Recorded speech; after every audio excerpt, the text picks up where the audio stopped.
Hello, student organization leaders, and welcome to the RSO re-registration video. I'm going to give you some background as to what the annual re-registration process looks like, what the purpose of this process is, and then I'm going to walk you through the re-registration form. So, to get started, you might be thinking, wait, the what? What is the re-registration process? So, RSOs are required to re-register with student leadership and involvement each year.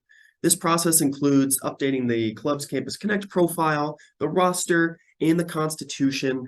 All of this is included in the re-registration form, which I'll get into a little bit later. So why does this matter? So the reason that we have organizations re-register each year is so that we can get to know your student org so that we can provide adequate support. Completing the re-registration process also helps ensure that your club's Campus Connect profile is up to date with important information. So with over 500 student organizations here at the University of Utah, it's important that we know who these organizations are, we know what your goals are, we know who your current leadership is, so that when we're sending out important updates, information about training, information about benefits, that we're contacting the right folks. And when students come to our office and they're asking questions about how to get involved, typically we're sending them to Campus Connect. So it's important to make sure that we know who our organizations are, we know who to contact, and we know that their information is correct on Campus Connect. So you may have seen this before. This is the RSO re-registration checklist.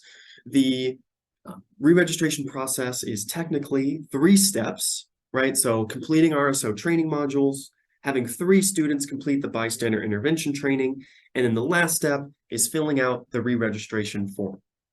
You'll need to complete the re-registration form by May 14th at 11:45 p.m. Now, the good news is you've already completed 2 of these steps. So all active student orgs were required to do these trainings earlier fall semester. So now all that you have to do is fill out the re-registration form by the deadline, Sunday, May 14th at 11:45 p.m. Now, you might be asking, what happens if we don't complete the process? So student orgs who don't complete the annual re-registration process will lose their recognition status, and they'll no longer have access to benefits like access to ASUU funding, being able to participate in the Get Involved Fair, ability to reserve space around campus for free or reduced rates, the ability to use Campus Connect as an organizational website or landing page, and ability to check out equipment from SLI, and other benefits. So please make sure that you complete the process by May 14th. So let's get into what the form looks like. So on Campus Connect, this is where you'll find the re-registration form. It'll be on your organization's Campus Connect profile. So you can access the form in a few different ways. So come over here to the sidebar, scroll down to My Organizations, click the organization that you're a part of that you want to complete the re-registration form for. So I'm going to click the Cupcake Club. Now, it's important that you have manage access to the profile. So only folks who have manager access to edit the profile will have access to submit the form. So if you don't currently have manager access, you can ask a student who currently has access. They can transfer access to you, or reach out to our office where we can help make sure that you get the proper access. So once you make sure that you have manager access, you'll click Manage Organization, and you'll see this big blue band across the action center on your profile, right? So this organization is eligible for re-registration. Submissions are due by Sunday, May 14th at 11:45 p.m. So you'll click this button to re-register this organization. Another way to get to the form is to go to Organizations, go to Register an Organization, and then type in your club.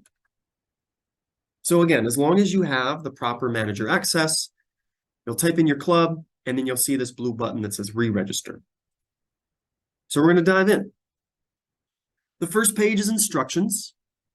So it's going to tell you that if your submission is approved, you'll become the primary contact for the organization. So this means that whoever submits this form is going to be updated to the primary contact. That means that anytime someone reaches out to the org through Campus Connect, this individual is going to get an email. So make sure that the appropriate folks are completing this form. You can change who your primary contact is later, so don't worry about it too much. We can help you update that at a later date if needed. If you need to come back to the form, so let's say you can't finish it all in one sitting, you would just go to your submissions, and then you can access the form here to see all the submissions you've ever done. And you just click here to view where you left off. We have some information about RSO classifications, as well as some other resources available for you. So, as long as you read that, you're good to go. You'll hit next. So this first page is the basic information that shows up on your Campus Connect profile.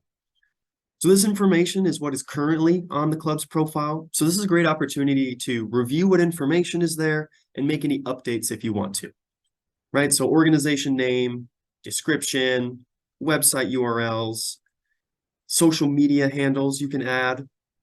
Just a heads up that TikTok is new, so you can add a TikTok if you have one. If you have an organizational email, address, phone number, and then don't worry about some of this information. Because I have administrative access to the whole site, there's some information that you won't necessarily see. What you will see, though, is this how to get involved. So this is an important section to update. This lets folks know that if they want to join your club, these are the steps to do so. So it could say, hey, we meet at this time on this date. Come check us out. Or, hey, send us an email to our group's email, join our Discord, message us on Campus Connect. However you want folks to reach out to you, you should list that here. Also keep in mind that Campus Connect is a public site, so folks can view this, both faculty, staff, students, as well as public users. Now, public users, if they don't log in with the single sign-on credentials, there's a lot of information that they cannot see, which includes officer information. But if in this how to get involved section, if you put an individual's email, public users can see that. So just keep in mind on what information you're publishing in these different sections. If you have any questions about this, please reach out to our office. We're happy to help you navigate sort of privacy, safety, all of those types of things. So if all that looks good to you, you'll hit next. Second page is the instructions for your profile logo. So we have some information on what logos you can and can't use. You can link to the logo usage memo. This is going to give you a deep dive into what kind of logos are available to your organization, and then some additional information on the trademarks and licensing website. And of course, send us an email if you have any questions. So again, it's going to populate what you currently have on your Campus Connect profile. So if you don't want to make any changes, you'll just go ahead and click next. But if you'd like to upload a new file, you can do so here.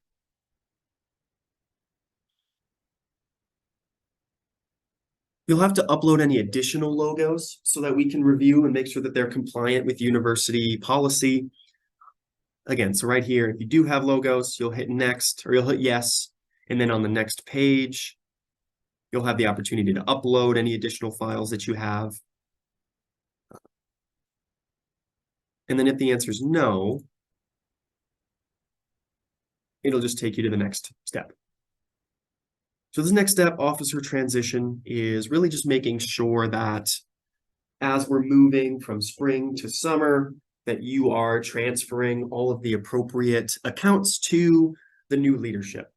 You may have already done this, that's all fine and dandy, but if you still are working through this, just a good reminder that you should be making sure the right folks have access to Campus Connect profile, social media, email, your bank account, and any other accounts that are applicable. So you'll just read through here. We have some resources for you right here. So click here for more information. And then check to acknowledge the following. So you'll just say, yep, I understand this. We're going to do it. And then you're going to hit next. So here's some information about updating your roster. So we have a separate video that's a deep dive into roster requirements. So I won't go into too much detail, but a brief overview is that for registered groups, these are student organizations in the registered classification, you need at least 3 student officers on file with student leadership and involvement. And what we're doing this year is we're calling them RSO Officer 1, RSO Officer 2, and RSO Officer 3. Registered groups don't have to have an advisor, but affiliated groups and sponsored groups do have to have an advisor. So those will be requirements for those groups as well. So some information, and then you'll get to your roster. So as you can see, you'll have some required check marks, requirements that you'll need to fulfill before you can move on. So at the Cupcake Club, we already have our 3 officers. So as you can see, we have RSO Officer 2 already, RSO Officer 3. And then as I explained in the other video, you have the opportunity to rename these. RSO Officer 1, 2, and 3 are simply templates. You have the opportunity to rename them anything that you would like, so long as it's appropriate, not discriminatory. But you don't necessarily have to have president, vice president, treasurer, secretary. You can have whatever leadership that you'd like. So just make sure that you're using the templates, and then you can rename them whatever you'd like. So president, that's our RSO Officer 1. So we've fulfilled that. We have an RSO Officer 2 and an RSO Officer 3. If the Cupcake Club were a sponsored group, we would also need an advisor. But since we're not, we don't. But just keep in mind that if you're sponsored, you'll see a fourth requirement down here. Then you'll need to make sure that you have assigned your advisor as well. Highly recommend you check out that second video. Really dives into how you can invite folks using their UID, or you can update your current roster, which includes removing folks who are no longer in the group and updating positions. So as long as you've fulfilled the roster requirements for your student organization based on what classification you are, you will hit next.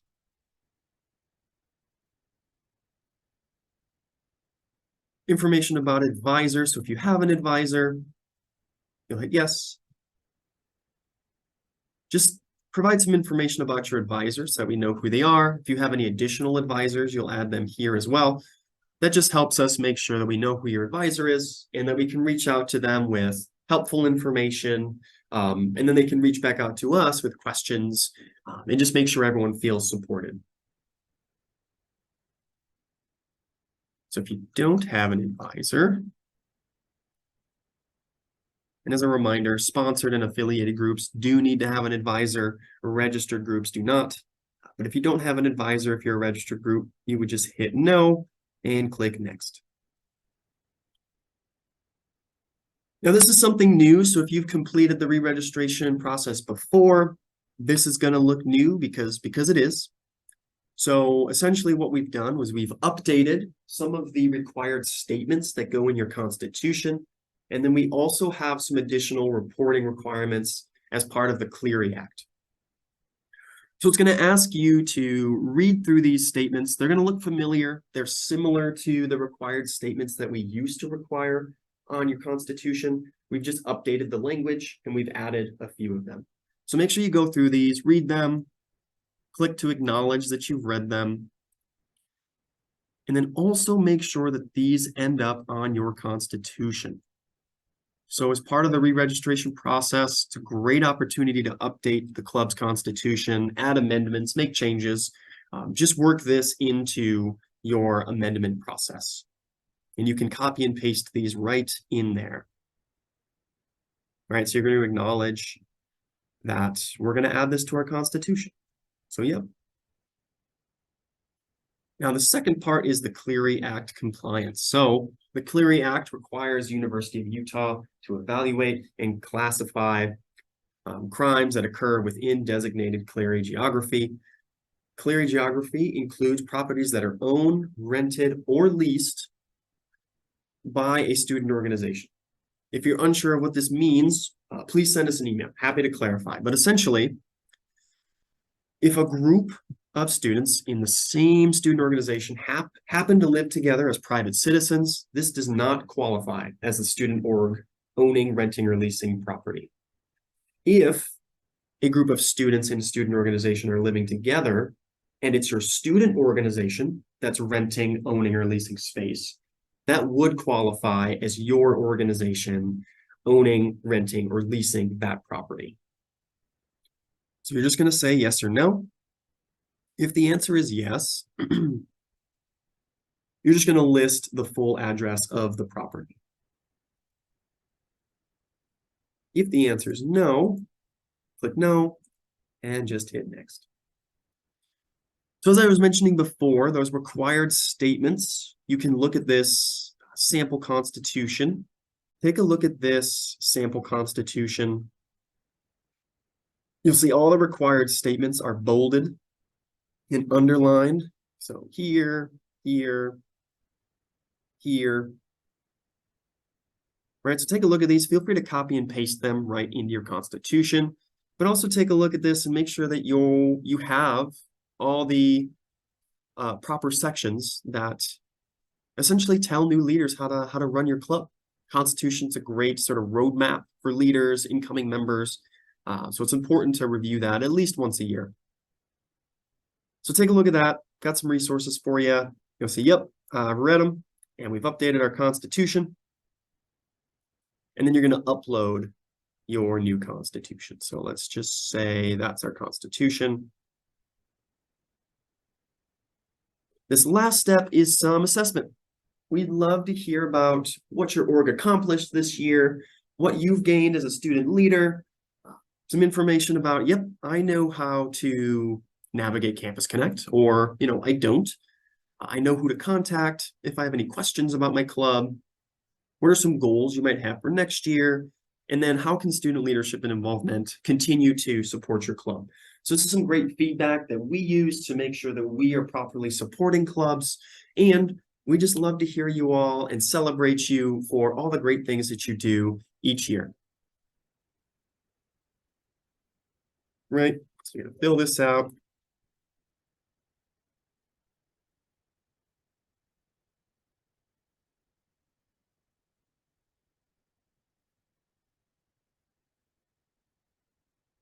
Now, this last step is going to provide you with an opportunity to review each page in this form. So you'll have the opportunity to click back into the form if you want to make any edits, review, whatever you need to do. If you don't need to review any of these, make sure you scroll down and hit submit. It's important that you hit submit, because if you don't, we're not going to be able to review it. So please double check, make sure you hit submit at the end. Once you hit submit, you'll get this registration submission has submitted successfully. We will then reach out to you as we're reviewing your registration. We may reach out to you with questions. We may say, hey, we need a little bit more information. Or we might say, hey, we reviewed, this looks good, you've been approved. So we'll keep you in the loop. If you have any questions, please reach out to us. We'll go back to our slide here. Here's our contact information. So check out our website. That's our email. We have an Instagram and Facebook where we're going to be providing some additional resources and information throughout the re-registration process. So take a look at that. Feel free to give us a call or stop by anytime. We are in Union Suite 234. Feel free to stop in, send us an email, schedule an appointment. Let us know how we can help. Thanks for watching.